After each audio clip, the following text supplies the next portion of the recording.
Talk Shoes. Recorded live. Hello, and welcome to the Castle of Horror interview segment where we talk to writers and creators of today's genre worlds. From Denver, Colorado, I'm your host, Jason Henderson, creator of the Alex Van Helsing novels. This week we're talking to Dave Butler, author of the novella series Rock Band Fights Evil. He lives in the Rocky Mountain West and actually trained as and has practiced as a lawyer. He tweets at David John Butler and blogs at davidjohnbutler.com. Hello, Dave. Hey, thanks for having me on, Jason. Happy to. We ran into one another at the Denver Comic Con, which was insane. There were like 100,000 people there, and we got to talking there at the booth for Wordfire Press, actually. Yeah, insane in the best possible way. Yeah, it was insane. But I mean, I do you like going to cons? By the way, I mean, do you enjoy like? Ooh, that's kind of that's a tough question. So I'm sort of borderline introvert. You want to introvert. be invited to more of them, yes. I do. So. I want to be invited to more of them, and I want to speak at them, and I'm fantastic at them. But I'm actually a little bit borderline introverted. So I like it while I'm there, and I love meeting people, and I love talking about books, and then I go home and I have to kind of huddle into a ball for a while to recover. It's got to be true of most of us. Because writers by nature are generally fairly introverted. Yet all of them, and writers are gathering at these things. There's so many people. For me personally, I love performing. I love doing this show. I love talking to people, enjoy conversation. But physical proximity makes me crazy. Because 100,000 people, 33,000 a day. You're walking down the hall and there's always people like right behind you or right ahead of you. It drives me insane. Yeah. I guess that's just. If you live somewhere with like a really, really crowded life, if you're like in Tokyo or I don't know, any sort of like really, really dense city, you would quickly sort of lose that sense of personal space. So. Well, I don't know. You and I both live. I mean, I live in Provo, Utah. We both live in fairly uncrowded things, as these things go, fairly uncrowded spaces. But I think also when you're at the con, you sort of have to be turned on, right? There's a show. You're putting on the Alex Van Helsing show. You're putting on the DJ Butler show. And that just takes a lot of energy. It absolutely does. I mean, if I really hated it, I would really, I love doing it every day. So it's just, it is very curious. I wonder what it's like with people who are just like born performers, where they are just feeding this need to be soaking up, the physical space and love of the people around them. But let's talk about your work. Okay, so I've been reading your the first in this series of novellas. This is Rock Band Fights Evil. Okay, the series is called Rock Band Fights Evil, which is such a strange title. I want you to tell me a little bit about how in the heck did that title. It sounds like a headline, like a newspaper headline. Rock Band Fights Evil. So is that where you're going, or what is this? It is. It sounds like a high concept. It's very close to a complete sentence. Look, I believe that the process of putting out a polished work of art always begins with a feather from heaven.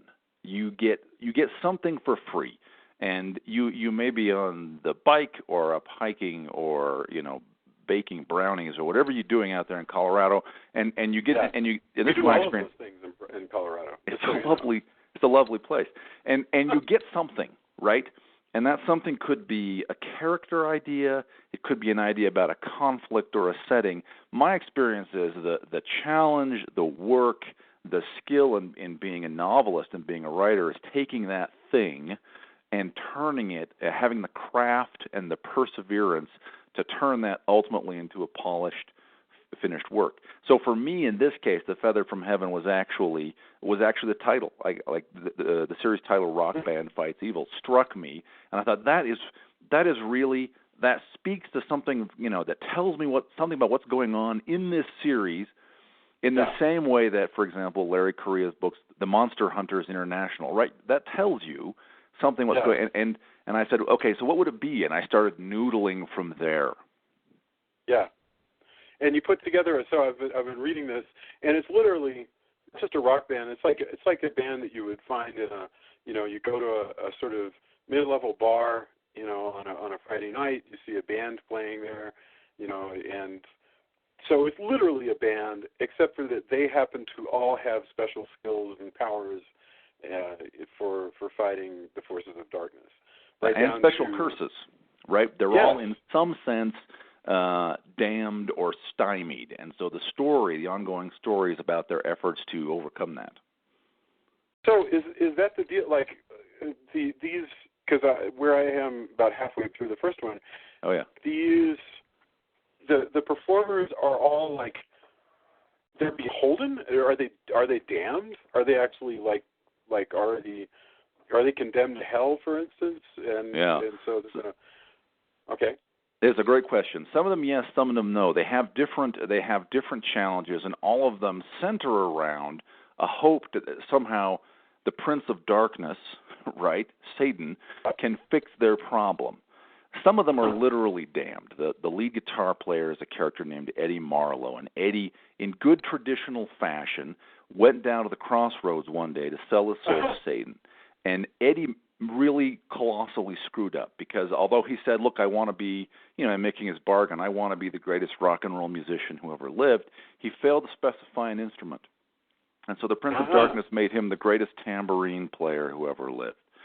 And by the way, also damned him and cursed him in his waking hours with the constant visions of hell and in sleep with visions of his own death, which involved the death of his family. So Eddie is this kind of haunted, damned man who wants to become undamned. And he's the world's perfect tambourine player, but he plays guitar. But he plays guitar and is bitter. In fact, and there's a scene right in the beginning of Hellhound in the first book where there's an agent who's begging him, right? I want to represent you. Come, but not as a guitar player. I want to represent you as a tambourine player. And Eddie's bitter about that. It's a reminder of his failure, right, and his damnation. Yeah, we saw that guy. He's there and he's going to tambourines but then, of course, they are attacked by, in this case, these flying fly creatures. I mean, basically there are creatures. Now, are the creatures out to get the rock band? The rock band really doesn't have to go looking for trouble because trouble finds it? Well, that is true. So there is a MacGuffin, though. The rock band has a goal. So the first story opens up following the perspective, the point of view of Mike Archuleta. Mike is a bass player. As a young man, he was a gangbanger in New Mexico, and he inadvertently caused his brother's death. Now, that got him out of the gang, but it left him, A, sort of bitter, suicidal, and alcoholic, and B, haunted by the ghost of his dead brother, Chewy. So we open up with his perspective because he's not a member of the band yet. He's standing in because the band has lost its bass player. He's playing a one-night gig with them, and as he finds out later, the bass player died impaled on his own bass in somewhat mysterious circumstances. So, but right in, I think it's probably page 2, as they're starting the first song, a sort of an infernal gate opens and a hellhound comes out, and there are a couple of different kinds of minions of hell chasing them in this first story. One is this hellhound, and the other. There's some strange thing where its jaw is like too long for its head, basically. It's too long for its head, and it's got shark-like multiple rows of teeth. It's a big. It doesn't look much like a dog. It's a huge kind of scaly, flaming creature. And also a couple of a minion called the Baal Zavuv, which is it's an old Hebrew phrase which is the source of the name Beelzebub, but what it means is the Lord of Flies. And so this is a sort of a humanoid, sort of ogre-like creature that is surrounded by a swarm of giant flesh-eating flies the size of dogs.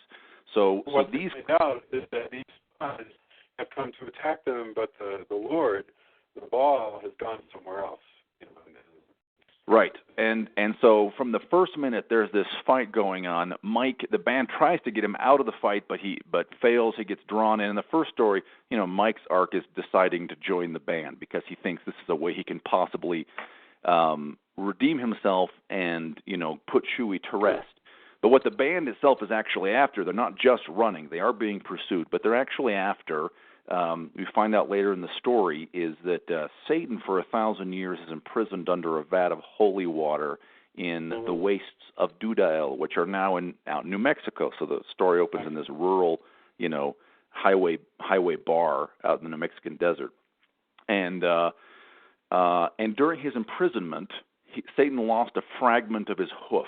Now, this fragment of his hoof, Satan, is immense. We'll see him in later books.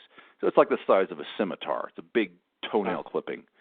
And the band wants it, and the reason they want it is because on sort of voodoo magic principles, sympathetic magic, that hoof fragment can be used against Satan. So they want it as a bargaining chip.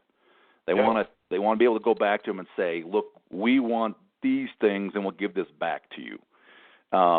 And that's the basically Hellhound on My Trail, Book 1. By the way, all the stories take their titles from classic rock, blues, or folk songs. And I've tried to pick ones that haven't already been done 5 times before. Is about that, recovering the hoof and Mike joining the band, escaping or defeating from these monsters that are following them. So when you started doing this series, and you laid out all these different characters, and I presume, and since these are short, I presume you decided we're going to lead with action. It's going to be action, so this band seems to be just rolling from one strain to move around. First of all, is the whole series like that? I assume that's it is. The whole series is like that. There are 7 books out so far. Each one of them follows the point of view of a different character. And so it'll include, by book 3, it starts to include characters who are not at the time in the band. Book 3 is actually called Crow Jane, and it's about the biblical Cain, actually. So I've rewritten the story of Cain and Abel, making Cain a woman whose great crime is to refuse to marry her brother Abel. She commits a killing. Really, it's not murder; it's a self-defense. For this, she is damned to immortality, marked with tattoos, the mark of Cain, and ultimately becomes involved in the rock band's adventures because a corrupt emissary of heaven offers her a deal. We'll let you die if you can get back this hoof fragment. So yeah, these are fast stories. Part of the model in my head was you used to have these really sort of short, pulpy men's adventure stories like Doc Savage, right? Yes. Which you sat down and you read them in an hour, right? Hour and a half. They're short stories. So that's deliberate. They're all kind of 35,000 words plus or minus a little bit. They're all 10 chapters long. True. If you pick up like a Kenneth Robeson, a Doc Savage or a Justice Inc. or a whatever, those things are usually only about 120 pages each. Yep. And they're very fast. So that seems really innovative to me. Because so many books are quite long now. I'm always amazed. Like you look at the old James Bond novels, and they were always quite, like 50 or 60,000 words, 200 pages. But your typical book, whatever genre, are now normally closer to 300 or 400. But I like this idea of you do a chapter, and then 6 months later you put out another one, and it's a complete story, but it's ongoing. Yeah, it's a little bit counter some of the trends. At the same time, it's an effort to, in context of my writing career, when I started doing this was my agent at the time, and I've since changed agents, but he was unable to read what I was writing. He read about 20% of the pace at which I produced. And so there was this backlog developing, and I said, well, what should I do about this? And he said, well, why don't you go out and self-publish? And I said, that's a great idea. So I deliberately wrote these to say, look, this is an environment, this is a market in which serial fiction ought to be able to thrive. I can put out short books, I can put them out relatively quickly, and tell a story in a big arc. Spiritually, they're like a Doc Savage novel or almost like a comic book in some ways. In fact, the physical books are designed to look a little bit like comics. But you're not actually self-publishing these. You're doing it through Wordfire, which is a small press. That's right. Now, I should say I'm no longer self-publishing these. Now, there's sort of we talked a bit before the call. My publishing career's evolved over time. I had self-published the first 7 of these, and they were part of a deal that I pitched to the owner, Kevin J. Anderson, and the managing editor, Peter J. Wax of Wordfire Press, when I met them about a year and a quarter ago at the Fan Experience, a big Salt Lake City con in January last year. And I said, look, I've done this stuff, and I want to come to Wordfire Press, and I'd like you to republish it. And they looked at it all and picked it up. So it's now with Wordfire Press. Originally, they were self-published. Wow, well, that's really cool. That that seems unusual that you would pick up something. Although I guess we've heard of it sometimes. What was the BDSM novel that started out as a self-published novel? Yeah, 50 Shades of Grey. 50 Shades of Grey. You'd think that I would have been able to remember that title, but I didn't. Anyway, that was a self-published book. They ended up getting picked up by major publishers. So maybe that's happening more. I think it is. I mean, there was also The Martian, right?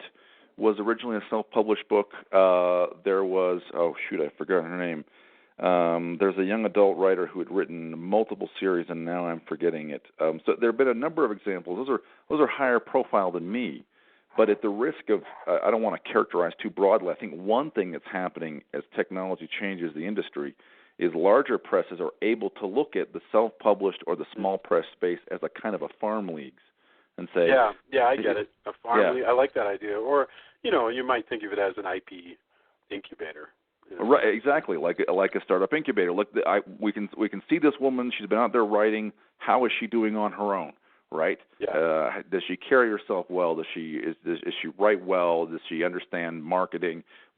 That's part of our consideration then of whether we want to make a bet on her. Yeah. No.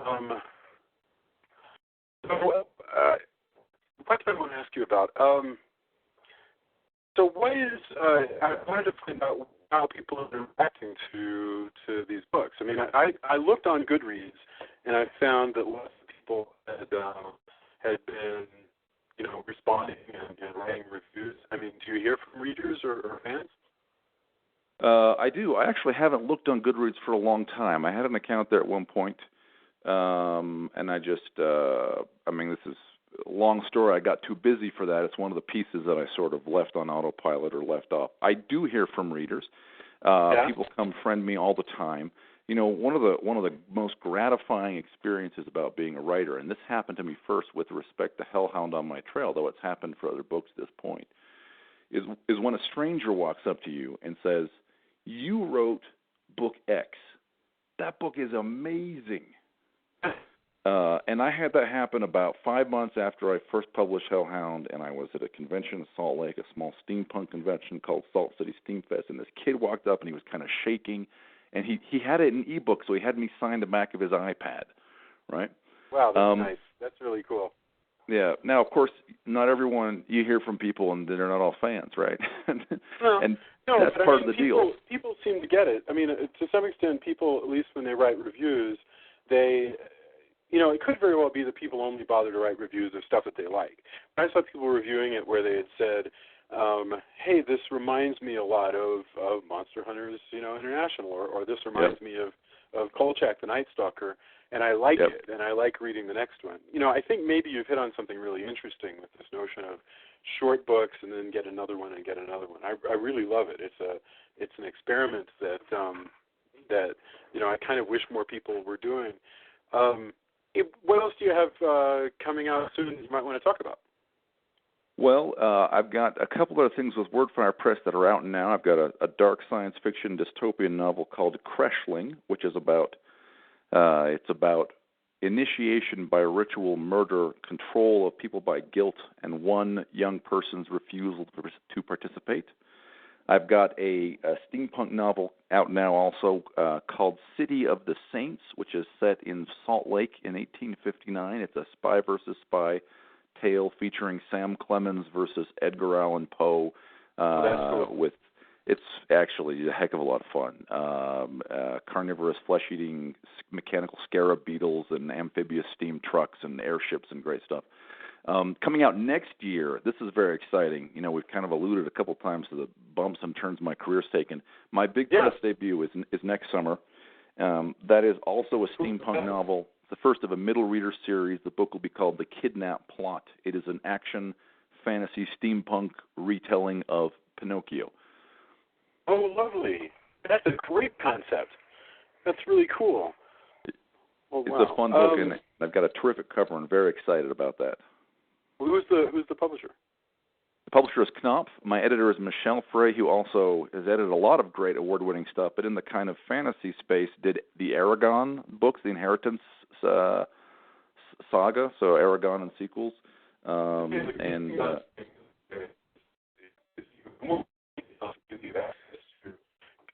schools and go to work and teachers and talk to students more than anything else. There are all those middle grade libraries out there. Well, that's right, and I believe you play for every reader on the table. So I've written stuff for a wide variety of readers, and what I hope is kids will read those books, and then when they get a little bit older, they'll find my YA books, and at some point, some of them will start reading, Hellhound on my trail. Absolutely. Wow. I'm really happy that we talked, and I hope we get a chance to talk more, and especially maybe we can have you back again when the Knopf book, the Pinocchio book, comes out, because I think it would be really cool to talk about how different it was writing for a young audience versus writing for an older one. Have a fantastic afternoon. The series is called Rock Band Fight People. You can find them. Well, I guess you can find them at from Wordfire Press. Both find them in paper and also on Kindle. Right? Or can you find it on Kindle? Absolutely, it is available for Kindle. You can find it on Amazon or Barnes & Noble or any online retailer, or you can also, yes, an ebook and physical copy. You can also go order them from your local bookstore if you prefer a books and mortar store. So Hellhound on my trail, DJ Butler. Yes, and your website is DavidJohnButler.com. DavidJohnButler.com. And you can hear about all that you've got going on. I really appreciate it. Thank you very much, sir, and have a fantastic evening. Jason, thank you very much for having me. I really appreciate it. Take care. Yes, sir.